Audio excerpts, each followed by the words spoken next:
Hi friends, இன்றைக்கி நம்ம சேனலில் பார்க்க போகிற வீடியோ என்னன்னா இந்தியன் 2 திரைப்படத்தை பற்றி பார்க்க போகிறோம். வாங்க வீடியோக்குள்ளே போகலாம். இந்த படத்தில் யாரையா நடிச்சிருக்காங்கன்னா உலகநாயகன் கமல்ஹாசன், காஜல் அகர்வால், பிரியா பவானி சங்கர், சித்தார்த் மற்றும் சில பிரபலங்கள்லாம் அந்த படத்தை நடிச்சிருக்காங்க. இந்த படம் பார்த்திங்கன்னா ஒரு ஆக்ஷன் ட்ராமா மூவி. இந்த படத்தோட டேரக்டர் யாருன்னா ஷங்கர் அவர்கள் தான் அந்த படத்தை இயக்கியிருக்காரு. படத்துக்கான மியூசிக் டேரக்டர்னா அனிருத் ரவிச்சந்திரன் அவர்கள் தான் அந்த படத்துக்கு இசை அமைச்சிருக்காரு.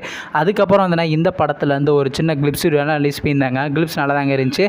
நெக்ஸ்ட்டு பார்த்தீங்கன்னா இந்த படத்துக்கான ஃபஸ்ட்டு சிங்கிள்லாம் ரிலீஸ் பண்ணியிருந்தாங்க. இப்போ இந்த படத்தை பற்றி என்னன்னு கேட்டிங்கன்னா, ரொம்ப நாளாக வெயிட் பண்ண இந்தியன் பார்ட் 1 திரைப்படத்தை பார்த்தீங்கன்னா இப்போ ரிலீஸ் ஆக ஜூன் மாதம் 7ஆம் தேதி 2 தேட்டருக்கு ரிலீஸ் பண்ண போகிறதாக இப்போ அஃபிஷியலாகவே அனௌன்ஸ் பண்ணிட்டாங்க. வெயிட் பண்ணி பார்ப்போம். இந்த படத்துக்கான செகண்ட் சிங்கிள் அனௌன்ஸ் பண்ணுறது பார்த்திங்கன்னா கூடிய சீக்கிரம் அனௌன்ஸ் பண்ணிடுவாங்க. அதுக்கப்புறம் வந்து இந்த படத்தை ஜூலை மாதம் 12ஆம் தேதி தேட்டருக்கு ரிலீஸ் பண்ண போகிறாங்க. நீங்கள் இந்த இந்தியன் 2 திரைப்படத்துக்காண்டி எவ்வளோ வெயிட் பண்ணிருக்கீங்கன்னோ மற்றும் சித்தார்த் அவர் நடித்து வெளிவந்த திரைப்படத்தில் உங்களுக்கு எந்த படம் ரொம்ப பிடிச்சிருந்துச்சுனோ, மேலும் இது போன்ற விஷயம் மறக்காம நம்ம சேனலை சப்ஸ்கிரைப் பண்ணிட்டு மேலே உள்ள பெல் ஐக்கனை கிளிக் கொடுத்தால் கொடுங்க. பார்த்தாங்க நாங்கள் போகிற ஒரு வீடியோ உடனுக்குடன் நோட்டிஃபிகேஷன் வரும். தேங்க்ஸ் ஃபார் வாட்சிங். நெக்ஸ்ட்டில் சந்திப்போம். Bye by.